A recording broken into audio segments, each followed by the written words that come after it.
আসসালামু আলাইকুম viewers, welcome to my channel. You are watching ANK Bakhtiarzaman সজীব।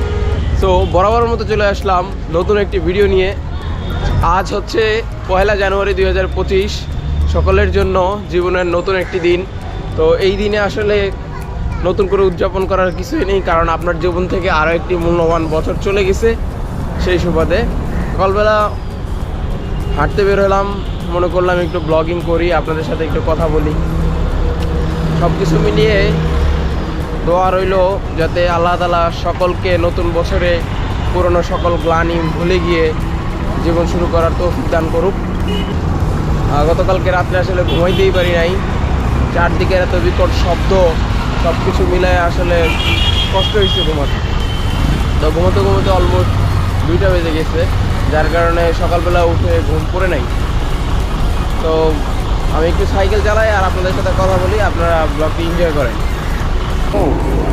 তো গায়ে এত জ্যাম, একদম মালিবাগ থেকে শুরু করে চুড়িগাঁও রেলগেট পর্যন্ত প্রচুর পরিমাণ জ্যাম। তারপরেও জ্যাম ঠেলে আমি যাচ্ছি ওইদিকে।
প্রতিটি মানুষের জীবনেই আসলে সুখ দুঃখ আসে, আবার মানুষ নতুন করে দিনগুলোকে শুরু করে পুরোনো দিনের দুঃখগুলোকে ভুলে যায়।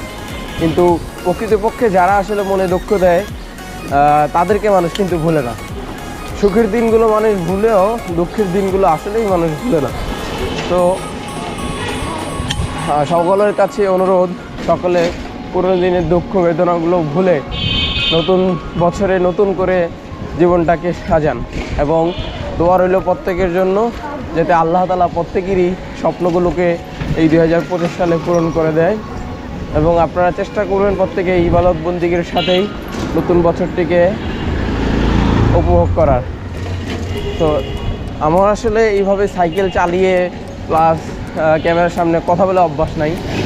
এমনিতে আমি অফলাইনে কথা বলি, মানে সাইকেল রাইডিং ছাড়া এমনিতে বসে কথা বলি, বাট সাইকেলে চালানো অবস্থায় এরকম আর কথা বলার অভিজ্ঞতা আমার নেই, এটাই প্রথম। তো যার কারণে আমার কাছে একটু কেমন জানি একটা আনইজি ফিল লাগতেছে।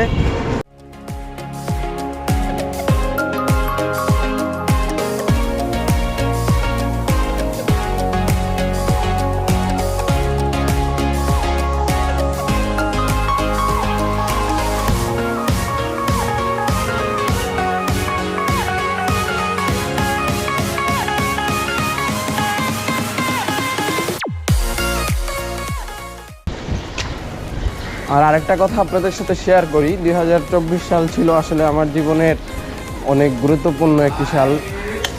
এই সময়টাতে অনেক পর আপন হয়েছে, অনেক আপন পর হয়েছে। কাছের মানুষগুলোকে আমি খুব ভালোভাবে চিনতে পেরেছি, সেটাই হচ্ছে বিষয়। সো আবারও সকলের কাছে অনুরোধ, সবাই সবার জীবনের দুঃখগুলোকে ভুলে গিয়ে নতুন বছরে নতুন করে জীবনযাপন শুরু করুন। এবং প্রত্যেকের আত্মীয় স্বজন, বন্ধু বান্ধব সবার সাথে সম্পর্কটাকে বজায় রাখুন। চেষ্টা করবেন সবসময় আত্মীয়তার সম্পর্ককে টিকিয়ে রাখা। আসলে আত্মীয়তার সম্পর্ক ছিন্ন করা সেটা ইসলামও সমর্থন করে না। আর একটা জিনিস খেয়াল রাখবেন, সবসময় একজন পক্ষকে আপনার কাছে নত হতে দিবেন না। আপনি মনে করতে পারেন সে আমাকে সরি বললো না, বা সে ইগো দেখাইলো, সে আমাকে ফোন দিল না। এখানে সবসময় তার ফোনের আশায় বসে থাকলে হবে না। কিছু ক্ষেত্রে আপনাকেও ফোন দিতে হবে, যেহেতু আপনিও তার একজন আত্মীয়। শুধু আত্মীয় না, বন্ধুত্বের সম্পর্কের ক্ষেত্রেও সেম। যখন আপনি কাউকে একটা নির্দিষ্ট সময় ধরে ফোন দিতে থাকবেন, আপনি যখন ফোন দিবেন না, আবার দেখবেন সে আপনাকে ফোন দিচ্ছে না, তখনই আপনার মনেও খারাপ লাগা কাজ করবে যে সবসময় তো আমিই ফোন দিই, সে আমাকে কেন ফোন দেয় না। সেটা প্রতিটা মানুষের ক্ষেত্রেও, বাবা মা, ভাই বোন, আত্মীয় স্বজন, স্ত্রী, বন্ধু বান্ধবী, প্রত্যেকের ক্ষেত্রেই প্রযোজ্য। সবসময় আপনিই ফোন কেন দিবেন, তাকেও তো ফোন দিতে হবে। তো আপনি যখন ফোন একাধারা দিতে থাকবেন, হুট করে সে আপনাকে কখনো ফোন দিবে না, তখন আপনার কাছে খারাপ লাগবে যে আমি কেন ফোন দিব, আমি কেন সবসময় ছোট হব। তো এইরকম একটা বিষয় কাজ করে। তো আপনারা চেষ্টা করবেন দুই পক্ষের সাথে সবসময় কমিউনিকেশন রাখার। সো আর কথা বাড়াবো না, আমি অলমোস্ট আমার দোকানের কাছে চলে আসছি। তো দ্যাটস ওয়াই আর কথা বাড়াবো না, এখনই ভিডিওটা শেষ করতে যাচ্ছি। তো আজকের ভিডিওটা এই পর্যন্তই। যারা আমার রেগুলার ভিউয়ার তারা একটা লাইক দিয়ে কমেন্ট করে জানিয়ে দিবেন আপনাদের কাছে ভিডিওটি কেমন লাগলো। So that's it guys, no more today. Thanks for watching this video. If you guys enjoy this video, so don't forget to hit the like button and press the bell icon. So take care, have fun. Allah Hafiz.